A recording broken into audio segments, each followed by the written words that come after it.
సుప్రీంకోర్టులో వేసిన quash petition ను కేటీఆర్ ఉపసంహరించుకున్నారు. విచారణ ప్రాథమిక దశలోనే ఉందని, ఈ దశలో తాము జోక్యం చేసుకోలేమని ధర్మాసనం తెలిపింది. ప్రత్యామ్నాయ మార్గాలున్నాయని కదా అంటూ కోర్టు సూచించింది. పిటిషన్ ను డిస్మిస్ చేస్తామని జస్టిస్ ఎం బేలా త్రివేది అనడంతో కేటీఆర్ పిటిషన్ ను ఉపసంహరించుకున్నారు. మరొక వైపు రేపు విచారణకు హాజరు కావాలని కేటీఆర్ కు ఈడీ నోటీసులు ఇచ్చింది.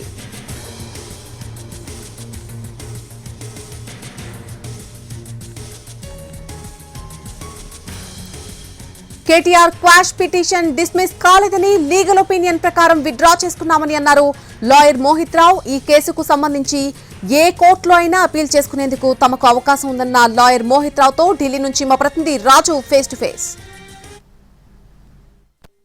ఫార్ములా ఈ రేసుకు సంబంధించినటువంటి వ్యవహారంలో సుప్రీంకోర్టులో మాజీ మంత్రి కేటీఆర్ కు చుక్కెదురైంది. అటు కేటీఆర్ కు వ్యతిరేకంగా వచ్చినటువంటి ఆదేశాలేంటి, తర్వాత ఏసీబీ కానీ ఈడీ కానీ ఏం చేయబోతుంది, ఇటువంటి అంశాలకు సంబంధించి మనతో మాట్లాడేందుకు కేటీఆర్ తరఫున సుప్రీంకోర్టులో హాజరైనటువంటి మోహిత్ రావు ఉన్నారు. ఆయన అడిగి తెలుసుకుందాం. సుప్రీంకోర్టులో జస్టిస్ బేలాయం త్రివేది ధర్మాసనం ముందు మీ పిటిషన్ పైన విచారణ జరిగింది. అసలు ఏం జరిగింది? ఈరోజు కేటీఆర్ గారు క్వాష్ పిటిషన్ సుప్రీంకోర్టు తీసుకోవడం జరిగిందండి. కోర్టు నెంబర్ 11లో వచ్చింది. జస్టిస్ బేలాయం త్రివేది అండ్ జస్టిస్ ప్రసన్న వరాలి గారి ధర్మస్థానం ముందు కేసు వచ్చినప్పుడు మా తరఫున సీనియర్ న్యాయవాది ఆర్యమ సుందరం గారు ఆర్గ్యూ చేయడం జరిగింది. 13(1)A of PC act applicable కాదు ఈ కేసుకి. ఎందుకంటే రాంగ్ఫుల్ గెయిన్ ఎవరికైతే అయిందో వాళ్ళని అక్యూజ్గా చేయలేదు, ముద్దాయిగా చేయలేదు ఇక్కడ.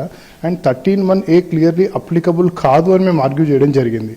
సో మేము కొద్దిసేపు ఆర్గ్యూ చేసిన తర్వాత మేమే మా పిటిషన్ని వెనక్కి విత్డ్రా చేసుకోవడం జరిగింది. ఎఫ్ఐఆర్ మెయింటైనబులా కాదన్న దానికి ఒక భజన్లాలను ఒక జడ్జిమెంట్ ఉందండి. That is basic judgment in quash proceedings. So ఆ జడ్జిమెంట్ ప్రకారము ఇంగ్రీడియంట్స్ మేకౌట్ అయినాయా లేదా, ఒక ఎఫ్ఐఆర్కి ఒక సెక్షన్ పెడితే ఆ సెక్షన్ వర్తిస్తుందా లేదా అన్న దాని మీద మేము క్వశ్చన్ చేయడం జరిగింది. హైకోర్టు ఇనిషియల్గా మాకు ఆర్డర్ ఇచ్చింది. ఇన్వెస్టిగేషన్ కొనసాగించినా కూడా మాకు ప్రొటెక్షన్ ఇవ్వడం జరిగింది. అది క్రమక్రమంగా ఎక్స్టెండ్ అవ్వకుండా వచ్చింది. బట్ అన్ఫార్చునేట్లీ హైకోర్టు అది డిస్మిస్ చేసింది. ఇన్వెస్టిగేషన్ చేయాలి, ఇన్వెస్టిగేషన్ చేయకుండా మేము ఎఫ్ఐఆర్ని కొట్టేయలేము, క్వాష్ చేయలేమని అనడం జరిగింది. దాని తర్వాత మేము సుప్రీంకోర్టు ఫైల్ చేశాము. సేమ్ రిలీఫ్, ఎఫ్ఐఆర్ని క్వాష్ చేయాలి, ఎఫ్ఐఆర్ ఇంగ్రీడియంట్స్ మేకౌట్ కావు. ఎందుకంటే ఎఫ్ఐఆర్ ఏం చెప్తుంటే FIR on the face of it, ఎఫ్ఐఆర్ని దానంతటా తానే తీసుకున్నప్పుడు ఈ సెక్షన్లు 409 of IPC, 13(1)A of PC act వర్తిస్తుందా లేదా అన్నది కోర్టు పరిగణలోకి తీసుకోవాలి. కానీ మేము తీసుకున్న తర్వాత మా లీగల్ అడ్వైస్ పేరుకు మేము